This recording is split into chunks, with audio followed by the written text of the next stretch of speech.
Abra sua Bíblia em 2 Samuel. 2 Samuel, capítulo 7. 2 Samuel, capítulo 7, versículo 1.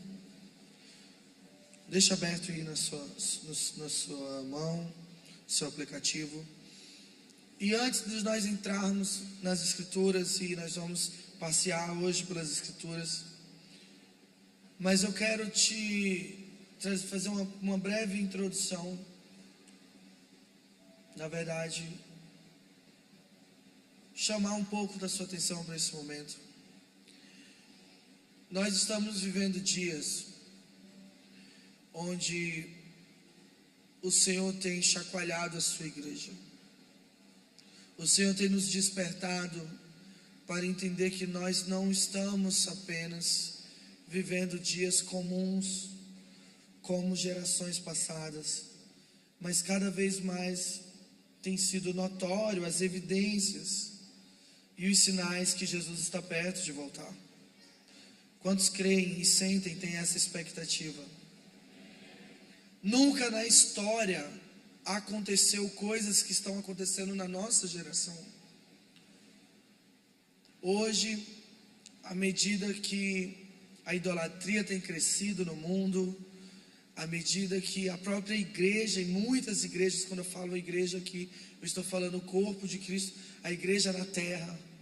Quantas pessoas estão vindo e construindo e congregando, achando que estão vivendo uma vida cristã, cumprindo o checklist de um cristão, mas quando na verdade Jesus muito bem pregou nos evangelhos as parábolas, e ele falava para os seus discípulos: vai chegar um tempo, vai chegar uma hora, uma realidade, o reino de Deus será naqueles últimos dias. Tanto que a parábola das 10 virgens, você conhece essa passagem, a parábola das 10 virgens? Quem conhece diz amém. O escritor começa lá falando em Mateus que o reino de Deus será semelhante, ou naquele dia haverá uma realidade, ou melhor, uma dualidade na igreja, onde pessoas estarão fazendo parte de um mesmo corpo, e um grupo estará posicionado em sabedoria, e outro grupo estará posicionado sendo imprudente. A palavra chama de imprudentes. Ou seja, um grupo dentro do outro grupo, um povo dentro de um povo.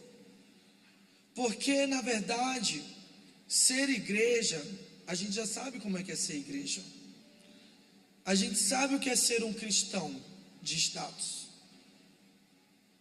E eu trago aqui para essa conversa as próprias palavras do jovem rico, quando ele pergunta a Jesus: o que eu posso fazer para herdar a vida eterna? Porque eu conheço a lei, eu fui criado nos princípios, eu nunca matei, nunca roubei, nunca menti. Ele começa a falar de todas as coisas que ele fazia de correto.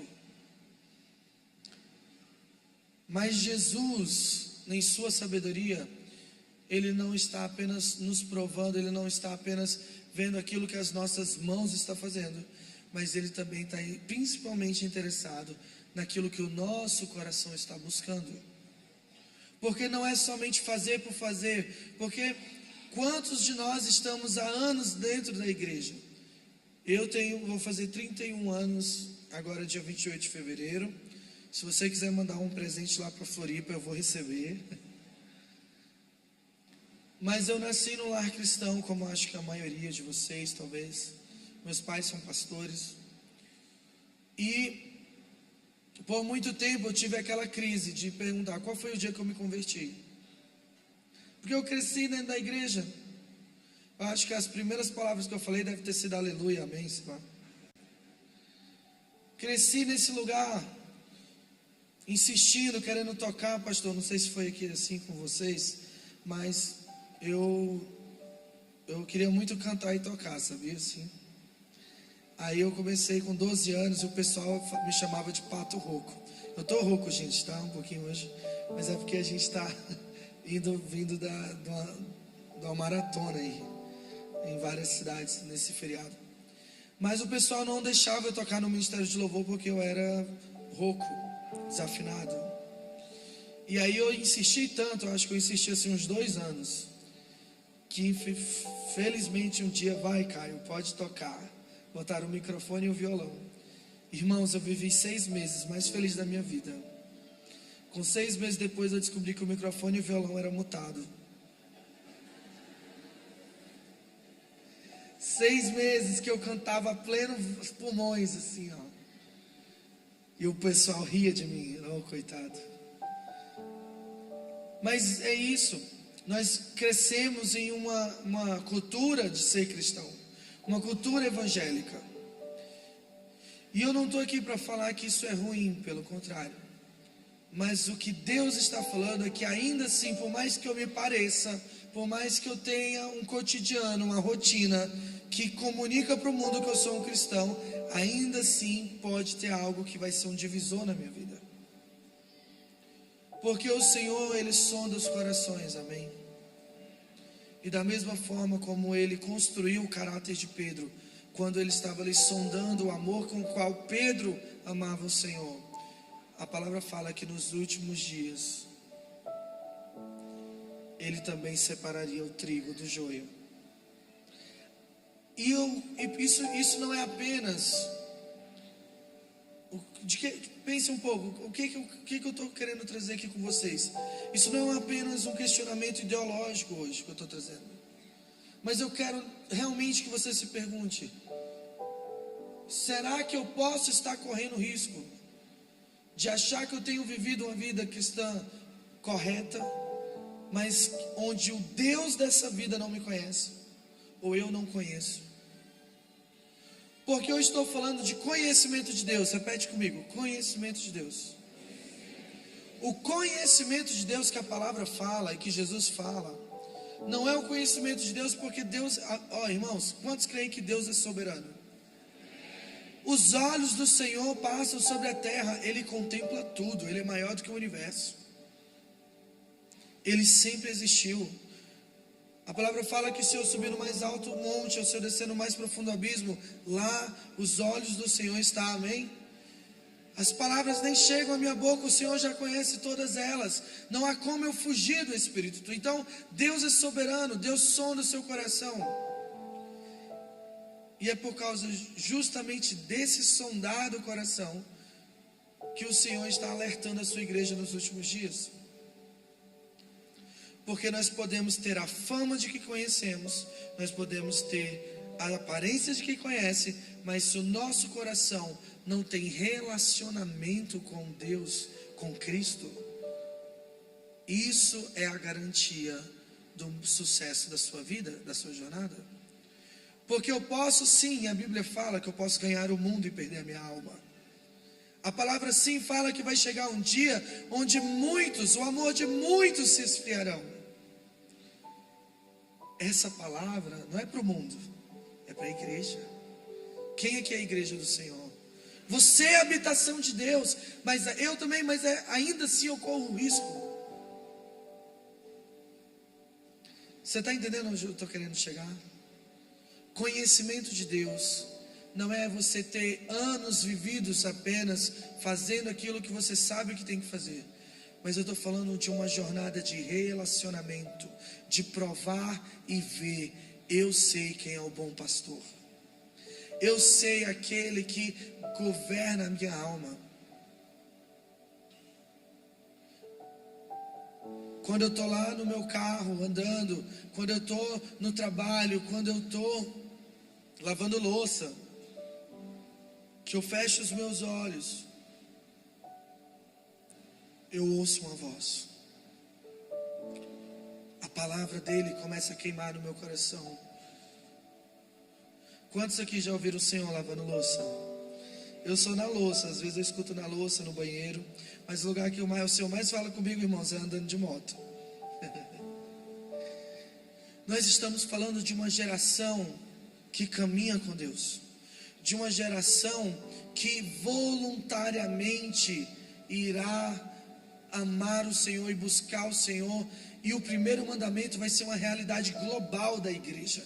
Você está entendendo? Jesus está prestes a voltar, você crê nisso? Jesus está governando e preparando, adornando a sua igreja na terra. Isso quer dizer que nós estamos prestes a viver o maior avivamento que já houve na terra. Sabe por quê? Porque Deus não vem buscar uma igreja suja. Deus vem buscar uma igreja que vai estar vivendo a maior glória do primeiro mandamento, amando a Deus com todas as suas coisas. Só que para isso, esses dias, ano passado, eu ouvi uma frase, um líder de adoração conhecido na nação. Ele falou algo que cara, até hoje essa coisa está bagunçando na minha cabeça. Quantas músicas de avivamento nós já vimos aí nos últimos anos? Vem o fogo do céu, vem o avivamento, aviva, aviva. Eu não sou contra o avivamento, nós devemos orar para o avivamento, amém? Só que o que precede o avivamento é arrependimento. Pense um pouco, se nós aqui começarmos a cantar, e a palavra fala que nos últimos dias a igreja, o Espírito e a noiva clamarão, Maranata, amém? Mas se eu canto Maranata, ó Maranata, ora vem, Senhor, e eu não sou achado no conhecimento de Deus, será que não estou eu cantando a minha condenação?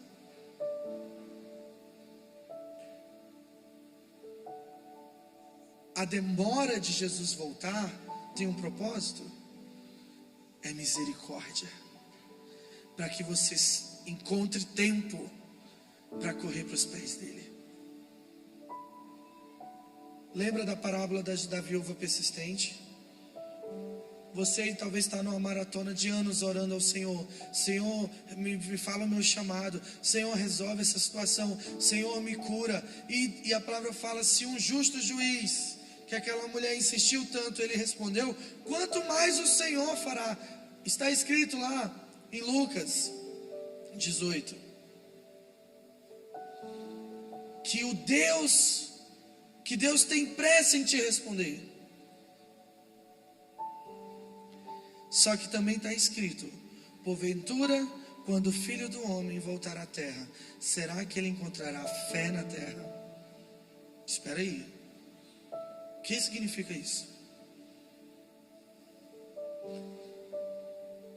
Talvez nós não temos as nossas orações respondidas agora, mas quando o Filho do Homem voltar, rasgar os céus, ele vai cumprir toda a justiça.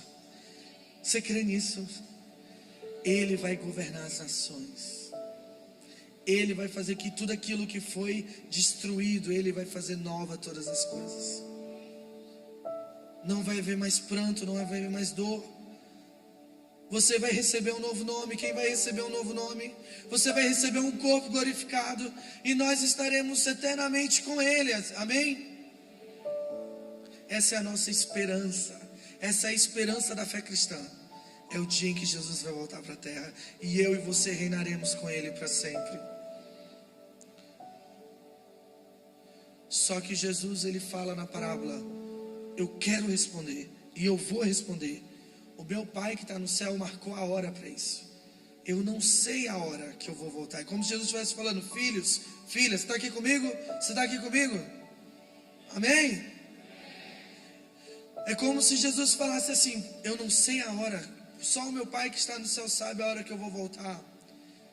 Mas enquanto eu não estou voltando, eu estou gerando fé na terra.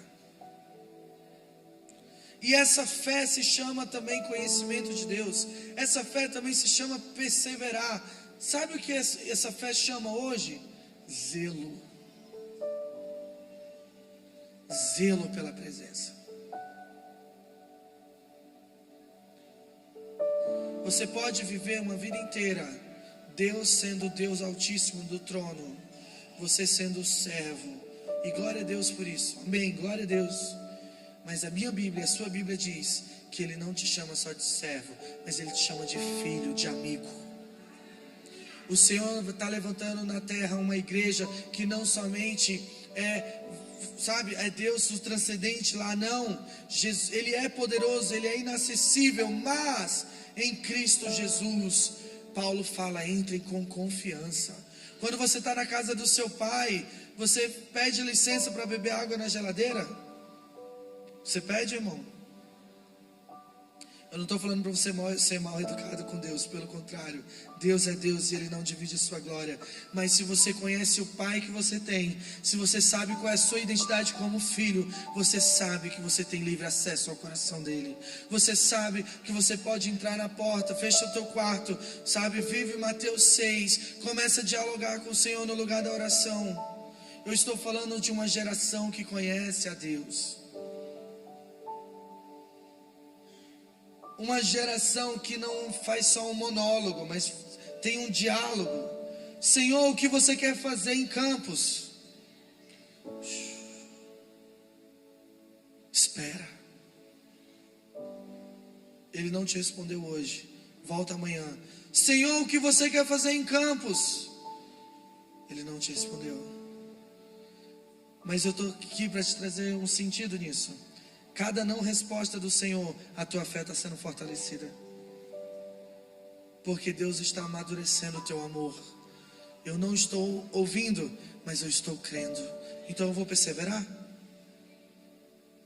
O que isso tem a ver com 2 Samuel 7? Tudo a ver. Abre lá a sua Bíblia. O rei Davi morava em um palácio, e o Senhor lhe dera descanso de todos os seus inimigos. Versículo 1. Certo dia ele disse ao profeta Natã: aqui estou eu morando num palácio de cedro, enquanto a arca de Deus permanece numa simples tenda. Imagina aí, não sei se você é como a gente lá do sul, lá de Floripa, mas a gente gosta de um café, sabe assim? O pessoal fala, olha, a Ruth até falou aleluia ali, falou café, ela já deu aleluia.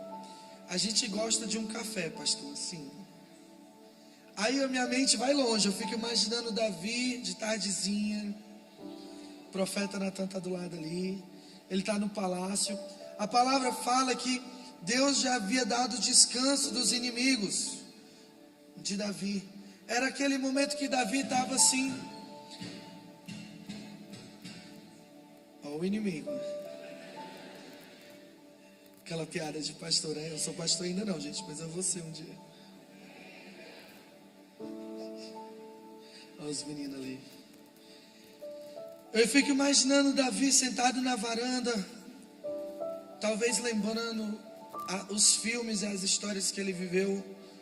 Golias, ele lá na casa dos seus pais, ele debaixo da árvore, ele com as ovelhas, ele fugindo de Saul, ele na caverna de meu Deus, fugiu o nome agora, de Adulão, com os 300 miseráveis, depois de ter sido feito de louco na frente do rei. E toda a perseguição, todos os anos de guerra e tudo. E de repente Davi vê uma oportunidade de recuperar a Arca da Aliança, a Arca da Promessa. Que significa o que, irmãos? A Arca da Aliança significa o que? A presença. A Arca da Aliança significa Deus no meio do seu povo. E Davi celebra, e você conhece a história. Quando a Arca da Aliança entra na cidade, o que Davi faz? Ele dança. Davi estava festejando, e a palavra fala que se passou um tempo, Davi já estava descansado dos seus inimigos, e ele começa a olhar para a sua vida. E gente, eu estou falando de um homem sucedido, bem sucedido. Eu não estou falando de qualquer pessoa. Davi, nesse momento da história, ele é um cara que possui muitos bens, influência, status. Davi já tinha tudo que ele tinha, que ele poderia ter como um homem influente no mundo. Você está comigo aqui? Está com sono? Não, né? Amém? Glória a Deus. Davi já tinha tudo. Davi tinha passado por várias situações. Mas eu quero que você entre nessa história comigo. Imagina aí, você na varanda, abre a garrafinha de café, serve aí. Natã, toma um cafezinho. Como pode? eu estar aqui num palácio de cedro e o Deus da minha vida numa simples tenda. Olha para a sua Bíblia, volta para o versículo 3. Natã respondeu ao rei: faz isso, Davi. Isso aí que tu está pensando agora, essa ideia que tu está concebendo agora na tua mente, faz isso, porque o Senhor é o quê? Contigo. Isso é primordial que você entenda nesse texto, porque isso é um sinal verde. Você concorda comigo? É o profeta falando assim: Davi, isso não veio no teu coração do nada. Faz isso, Davi, porque Deus está dando sinal verde. Você quer saber a vontade de Deus para a sua vida, Davi? Faz isso. E o texto segue, e eu amo essa passagem. Amo, para mim, um dos capítulos mais importantes da história, da nossa história como igreja. E você vai compreender isso já já. No versículo 4 diz assim: e naquela mesma noite o Senhor falou ao profeta, falou a Natã: vá dizer ao meu servo Davi que assim diz o Senhor: você construirá uma casa para eu morar? Ô Davi, não tenho morado em nenhuma casa desde que eu tirei os israelitas do Egito. Eu tenho ido de uma tenda para outra, de um tabernáculo para o outro. Repita comigo: de uma tenda para outra. Isso é importante a gente entender na história. O caldo vai engrossar agora. Porque lá no Éden, o propósito de Deus era habitar com o homem. Mas o pecado nos separou disso. E mais uma vez, quando o povo começou a crescer e Deus começou a amar Israel e o povo, e Ele fez a sua promessa a Abraão, e Ele foi mantendo e zelando a história, o povo começou a pedir um rei. Não, nós queremos um rei, nós queremos um representante. E Deus falou assim: não, mas os profetas foram enviados com a mensagem do Senhor. E os profetas falaram para o povo de Israel, falou assim: Deus diz que Ele vai ser o rei de vocês. O próprio Deus vivo vai ser o Deus no meio de vocês. Sabe o que o povo de Israel fez? Não, a gente não quer o Senhor, a gente quer um homem. Porque o fulano aqui do lado, o país do lado aqui, esse povo tem um rei, a gente precisa também. Aí Deus vai e levanta Saul. Antes, volta um pouco a história.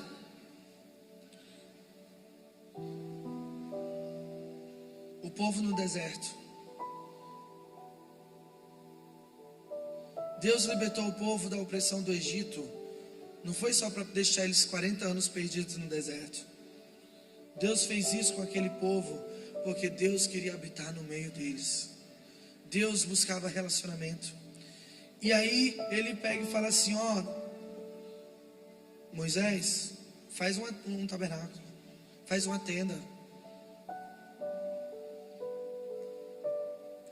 Nós temos Adão sendo a primeira representação, o Éden como sendo um lugar de encontro e de habitação de Deus, criado para o homem se relacionar com Deus. Depois nós temos o tabernáculo de Moisés, um lugar de encontro no meio do deserto para que Deus se revelasse ao homem.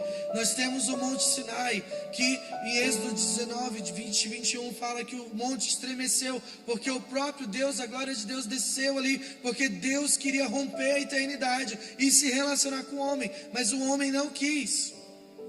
Nós temos a tenda de Davi, outro lugar de encontro, agora com música. Músicos dia e noite colocados adorando a Arca da Aliança. Mas ela foi roubada. Israel foi tomado. Mas sabe o que Deus faz? Deus quer tanto ter relacionamento comigo e com você. Deus queria tanto que a sua igreja conhecesse que o coração de Deus transborda. E nós temos Filipenses 2, capítulo 2, versículo 9. Ele se esvaziou de si mesmo. Ele deixou a sua glória. Colossenses 1.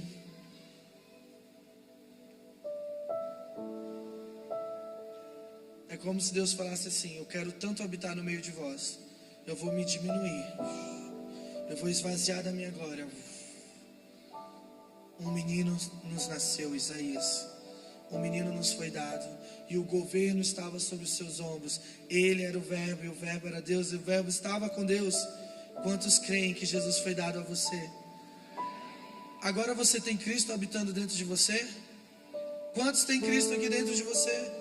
Cristo em nós, a esperança da glória. A história começou com Deus lá no Éden.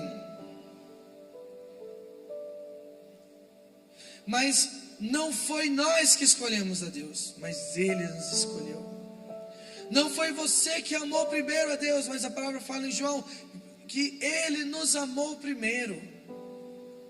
Eu estou falando de um Deus que decidiu, Ele não te pediu nada em troca. Ele te ama, Ele me ama, Ele ama a sua igreja, e Ele quer habitar no meio dela. Ele quer falar com ela, Ele quer conversar com ela, Ele quer compartilhar os desígnios do coração dela. Essa igreja é a igreja que Ele vem buscar. Sabe por quê? Porque a palavra fala que o filho dele vai se casar com essa igreja. Só que mais uma vez, Cristo andou entre nós há 2000 anos atrás. E sabe o que os homens fizeram? Ele veio para os seus, e os seus o quê? De novo, ele veio para os seus, e os seus o quê? Não o receberam, rejeitaram. Meu Deus, quando? Eu não quero te desanimar com essa história triste da humanidade rejeitando Deus. Na verdade, eu quero te encorajar. Você está prestes a ver uma igreja que não se dobra a outros ídolos. Você crê nisso? Não é porque eu estou falando.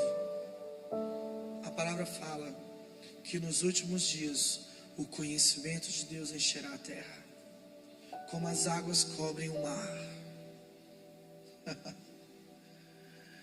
Toda língua confessará que Ele é o Senhor. A palavra fala em Joel capítulo 2, foi orado hoje aqui: nos últimos dias eu derramarei do meu espírito sobre toda. É sobre a igreja ou é sobre toda? Sobre toda a carne. O derramar de Deus vai ser tão grande, irmãos, que até aqueles que não creem vão ser pegos no rebuliço. Porque Deus vai levantar uma igreja gloriosa. Mas a glória da igreja não é mérito dela. Não é algo que eu e você conseguimos fabricar.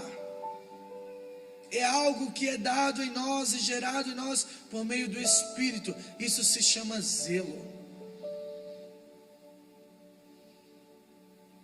Eu acho que você vai entender a palavra zelo hoje como você nunca entendeu.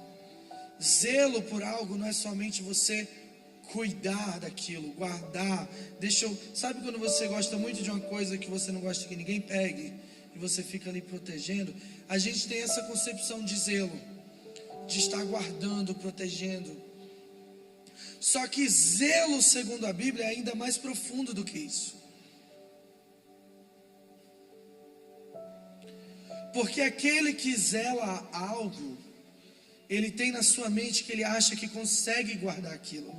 É como se ele fosse mais forte do que aquilo que ele está guardando. Concorda comigo?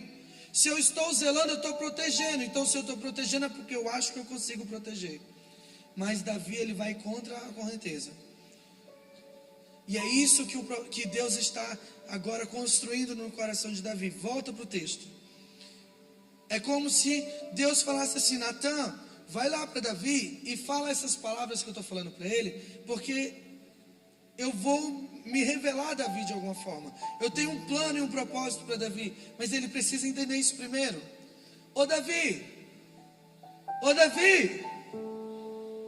você acha que você consegue construir uma casa para mim? Você acha que eu preciso de adoração, Davi? Não sou eu agora adorado nos altos céus por milhões e milhões de anjos? Não fui eu que criei todas as coisas? Acaso tem uma construção que me comporta? Eu habito em coisas construídas pelas mãos dos homens, igreja? Não. Deus precisa de adoração? Não, porque Ele é Deus. Ele criou todas as coisas. Tudo veio existir por causa da sua palavra. Como assim um homem quer construir algo para mim? Se eu sou Deus. Parece que eu estou falando de um lugar meio altivo, né? Mas não é isso que eu estou querendo que você sinta, entenda agora. Eu estou falando Deus de Jó. Quando Jó não conhecia Deus, a partir ali do capítulo 38 e 39, Deus chama Jó para uma conversa. E ele fala assim: Jó, senta aqui, meu queridinho, que eu vou te contar quem sou eu. Jó, quando eu estava criando o mundo, quando eu estava criando o universo, a palavra fala que as estrelas cantavam umas às outras a respeito da minha grandeza. Jó, eu pensei em tudo. Eu estiquei o mar. Eu dei nome a todos os astros nos céus. Eu conheço os teus cabelos todos. Jó, eu sou Deus. Jó termina esse diálogo e ele fala: antes eu te conhecia de ouvir falar, mas agora os meus olhos contemplam a Deus. Sabe por quê? Porque é como se Davi, do nada, tivesse enlouquecido. É como se Davi brotou um sentimento do coração de Davi por Deus, que nem Davi compreendia que sentimento era esse. Como assim?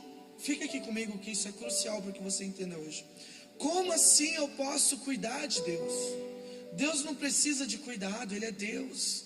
Na verdade, quem cuida de mim é Deus. Eu que preciso ser amparado por Deus. Ele que é criador, eu sou criatura. Mas aqui vem a glória do zelo. Olha para cá agora.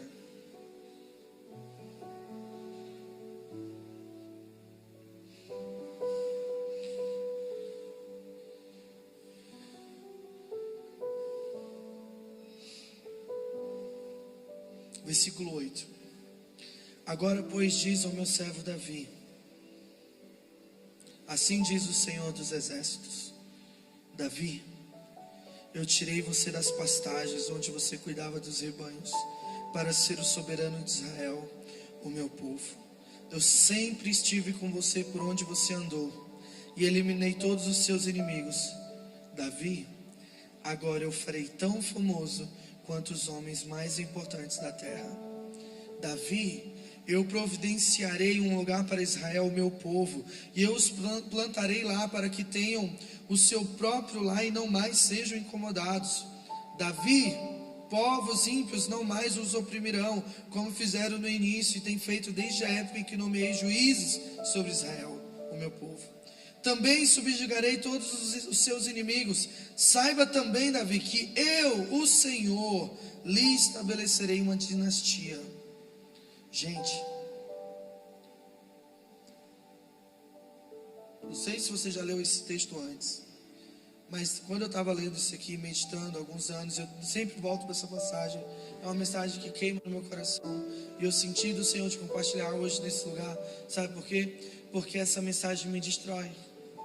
Porque é como se Deus, ele olha só, Deus antes fala para o profeta: vai lá questionar Davi. Só que Davi não fala nada, e do nada Deus muda o diálogo.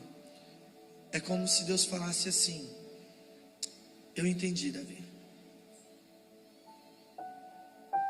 Lembra que quando o pensamento veio na cabeça de Davi, o que o profeta disse para ele? Glória a Deus pelos profetas, amém? Que Deus levante mais profetas no nosso dia, amém? A voz profética que aponta para Cristo, amém?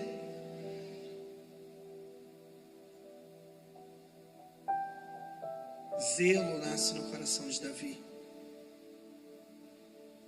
porque zelo não é você ser forte o suficiente para cuidar da casa de Deus, mas é você reconhecer tanto a sua fraqueza. É você reconhecer tanto a sua dependência pelos átrios do Senhor, que você não vai querer fazer outra coisa pelo resto da sua vida. Uma coisa pedi ao Senhor e essa eu buscarei. Salmos 27, 4. Davi compõe, alguns historiadores dizem que esse salmo foi composto na sua velhice, ou mais ou menos nessa época de 2 Samuel 7. É como se Davi estivesse reconhecendo de todas as coisas que eu poderia buscar na vida, das riquezas, das coisas que eu poderia construir, apenas uma coisa necessária. Senhor, eu sou uma formiguinha, eu não sou ninguém, mas eu decidi que eu vou gastar a minha vida inteira, eu não vou dar descanso aos meus olhos, até que você seja o primeiro, até que você seja entronizado. Senhor, mais vale um dia na tua casa do que 1000 em outro lugar. Deus, eu amo tanto tua presença que eu vou construir um lugar para você habitar, porque o zelo por Deus consumiu Davi, o zelo pela casa de Deus. Davi chegou em um momento da sua vida em que todas as chaves viraram na sua cabeça.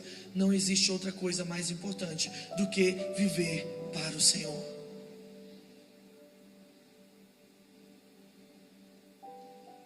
O zelo tomou conta de Davi. O zelo cegou Davi, da mesma forma que ele cegou Paulo.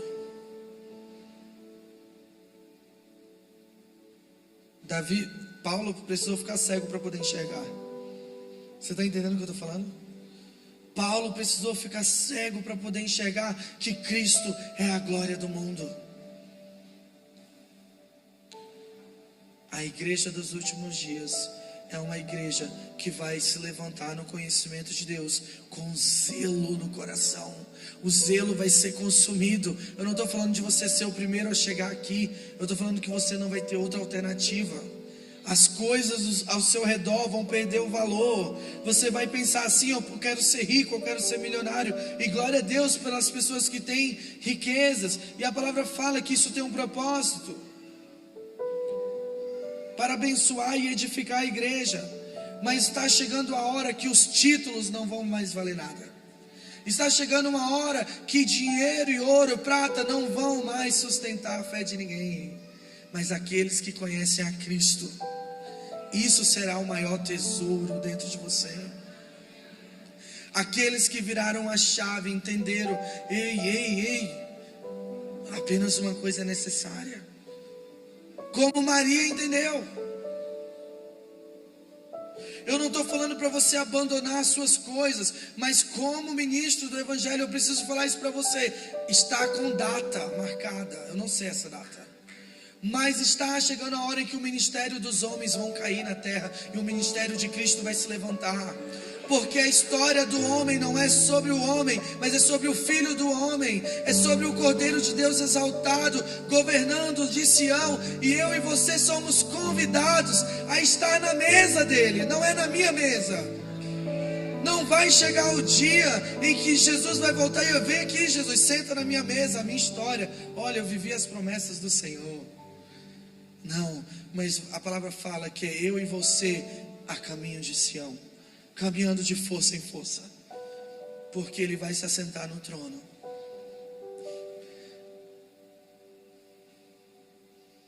Deus o exaltou à mais alta posição, Ele deu o nome sobre todo nome, e ao som desse nome toda tribo, toda língua, toda nação se prostrará. A gente cantou: veja os tronos de outros reis se dobrando. Mas eu estou te falando que isso só vai acontecer se o zelo te consumir. E não adianta eu vir aqui pregar, pastor, não adianta eu posso falar: Gabi, o zelo do Senhor tomou de conta de mim. Ela vai olhar e vai falar assim: de você, não de mim. Eu não sei o que você está falando. Eu não sei, eu não entendi isso. Ontem, quando nós estávamos lá no acampamento, o Senhor me deu uma palavra para essa igreja. E com muito temor eu vou falar isso. Você lembra quando Jesus desceu à praia e Ele chamou os adolescentes, pastor? E Ele chegou para os adolescentes e falou assim: siga-me. Jesus está fazendo isso aqui em Campos. O Senhor vai bagunçar a história de alguns aqui. Sabe por quê? Porque o pastor mesmo falou, nós crescemos em uma geração, existe um gap de uma geração que não viveu em ousadia e coragem. Uma geração que não queimou os barcos, que abandonou tudo. Mas Deus está levantando a geração de reforma. A geração que vai reformar a igreja, a geração que vai considerar tudo como perda. Deus vai fazer isso no Brasil, Ele vai começar aqui também, sabe? Eu poderia aqui falar, olha, não larga a tua faculdade, não larga o teu trabalho, que bonitinho. Mas eu tenho que te falar que vai chegar um dia que essas coisas vão perecer. Eu não estou falando para você deixar de ser influente, pelo contrário. Se hoje você está numa posição de governo, na prefeitura, no hospital, na escola, se você é um professor, use isso para a glória de Deus. Seja um catalisador da mensagem de que Cristo está voltando. Mas existe um fato que Deus está chacoalhando os adolescentes no Brasil. Sabe por quê? Porque corre o sério risco desses pequeninos que nós estamos vendo aqui ser a geração que vai ver o Filho do Homem voltar à terra. E essa geração vai ser uma geração que vai experimentar o maior avivamento, que vão manejar bem a palavra, que não vão se conformar com os padrões desse mundo, mas vão viver com a mente renovada. Você crê nisso? Eles serão os futuros pastores, eles serão os futuros ministros de louvor, eles vão compor as composições que estarão cantando na terra. Você está entendendo o que eu estou falando? Mas o que isso tem a ver com Davi? Tem a ver que Davi entendeu.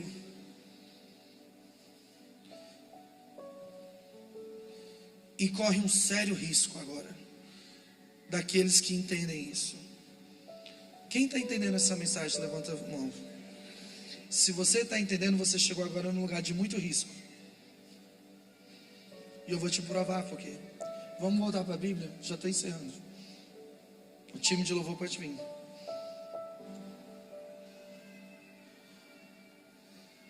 A palavra fala em Salmos que Deus se opõe ao orgulhoso. Amém? A palavra fala em Salmos que Deus, Ele resiste ao soberbo, mas o quebrantado Ele não resiste. A palavra fala que quando o contrito de coração, fraco, dependente de Deus, se levanta e fala: Senhor,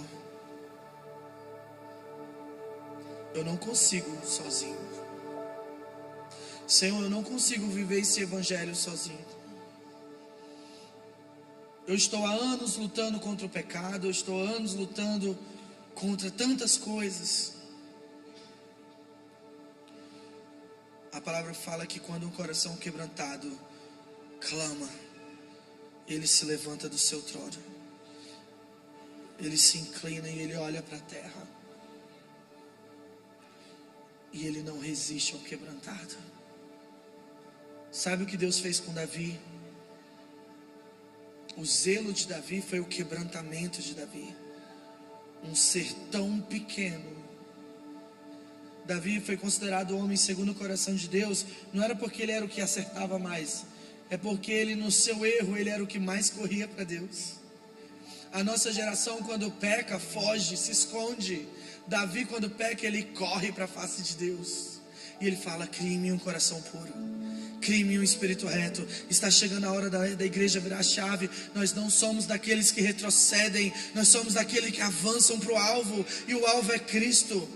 Você está entendendo? É hora de nós olharmos para a nossa fraqueza e falar assim: Senhor, me ajuda.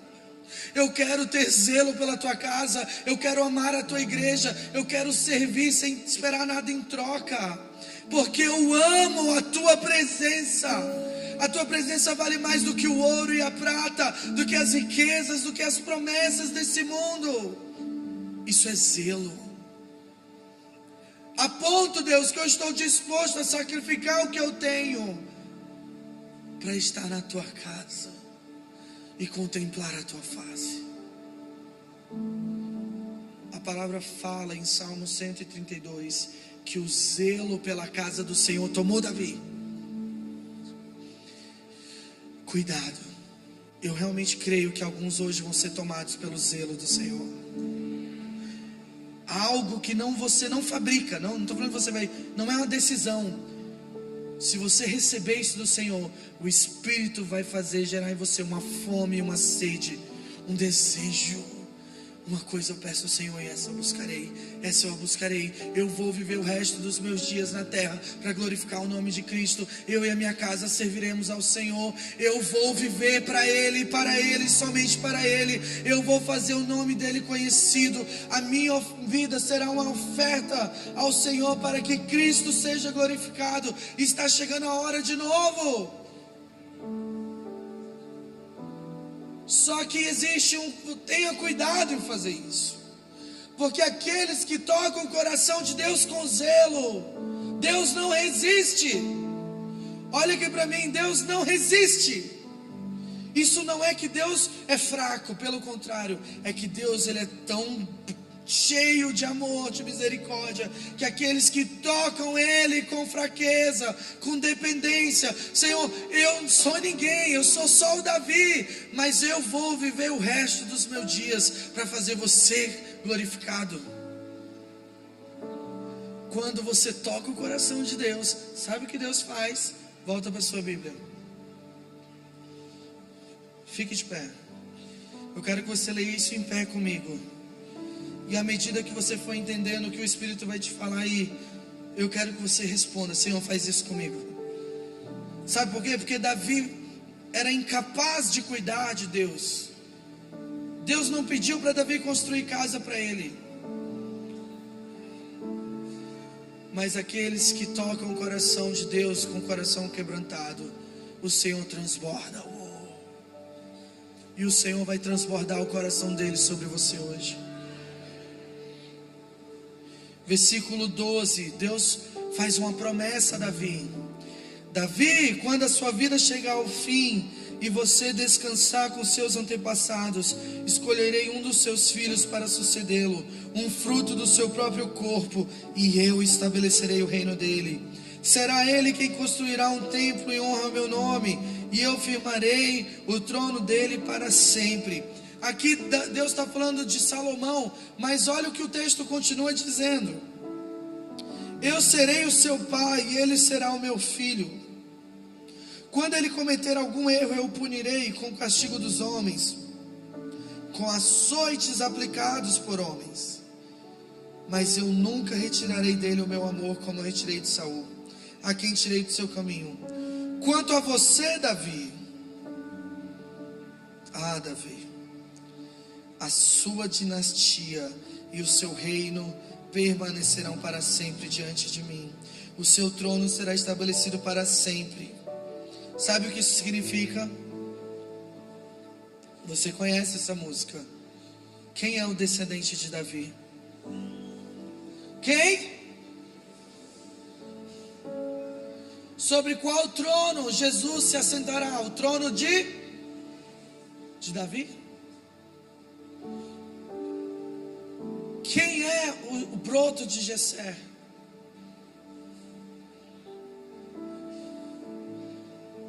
Olha para cá.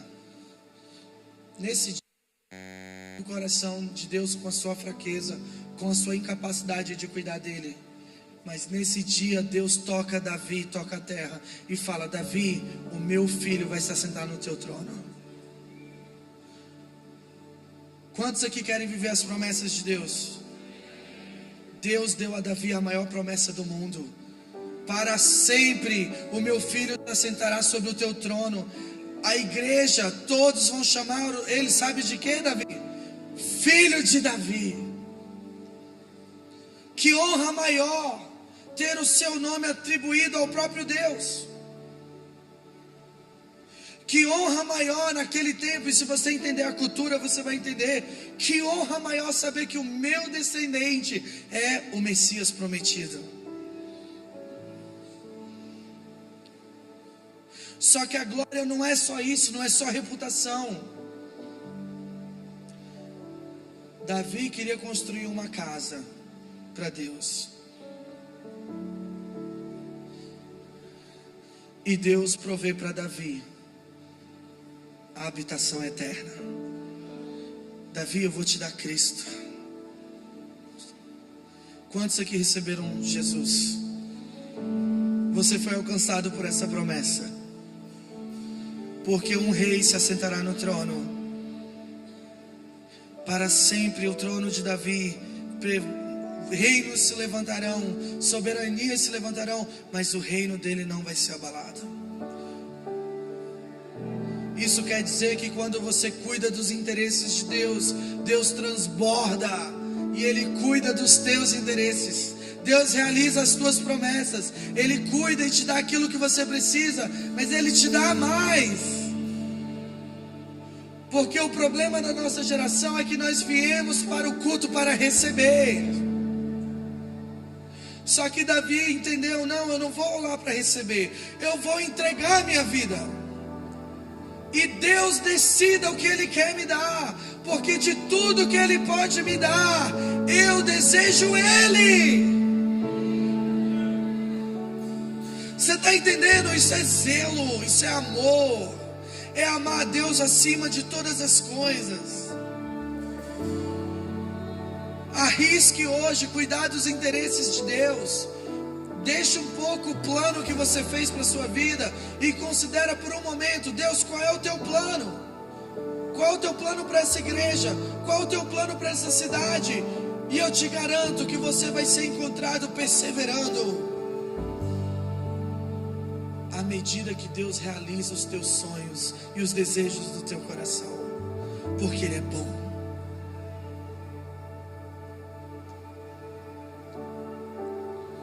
Deus está levantando uma igreja zelosa. Você não vai chegar no horário porque o pastor pediu para você chegar no horário. Você vai chegar no horário porque você entende quem está sendo adorado aqui. Você não vai se assentar nas mesas dos escarnecedores porque você entende para quem que você está vivendo. Você vai ofertar em missões, você vai se envolver com serviço voluntário na igreja, não porque estão te pedindo, mas porque você sabe quem é o teu Senhor. Você sabe quem é o provedor da tua casa. Você está entendendo? Deus vai levantar no Brasil uma igreja zelosa pela sua presença, onde nós vamos chegar em momentos como esse, e os ministros de louvor vão subir aqui e vão começar a adorar o Senhor, e eles não vão falar assim: ei, levanta tua mão e adora o Senhor. Você vai ser o primeiro a correr e se jogar no chão, porque você serve a um Deus Altíssimo, o Deus da tua salvação, o Deus que tem sustentado tudo na tua vida. Hoje é uma noite de alinhamento. Hoje é uma noite de você alinhar o seu coração com o Senhor e dizer: eu só tenho uma vida, e essa vida que eu tenho, eu vou viver para Ele, porque Ele me deu a vida eterna. A medida que você pode contribuir para Deus é muito pouca, mas aquilo que Deus pode fazer por você é infinitamente mais do que você pode imaginar.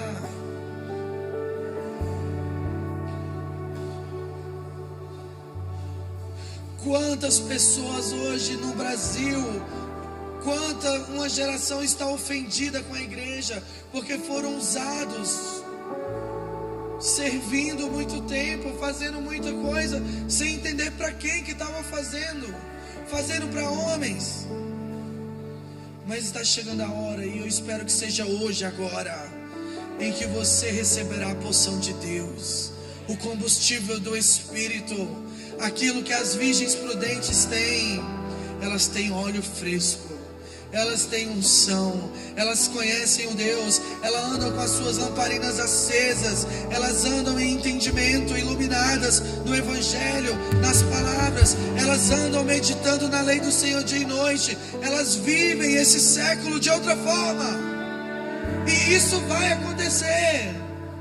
Não vai demorar, e você vai ver adolescentes com a Bíblia na mão, mais do que o celular na mão.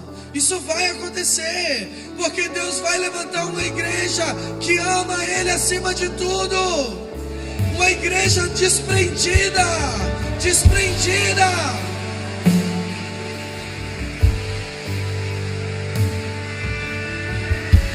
A nossa oração é que o zelo do Senhor te consuma, para que você viva o evangelho que Paulo viveu. Esse é o meu maior desafio. Por isso eu considero tudo como perda por causa de Cristo. Feche seus olhos, fala com o Senhor. Faça uma oração perigosa. A oração perigosa é aquela oração que você sabe que vai te custar coisas, mas talvez seja a oração que vai tocar agora o coração de Deus. E como uma comporta, Ele vai destravar e liberar aquilo que Ele já tinha em seu coração para ti.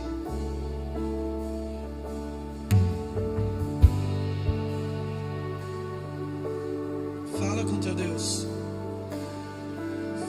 Eleva os teus pensamentos ao teu Deus.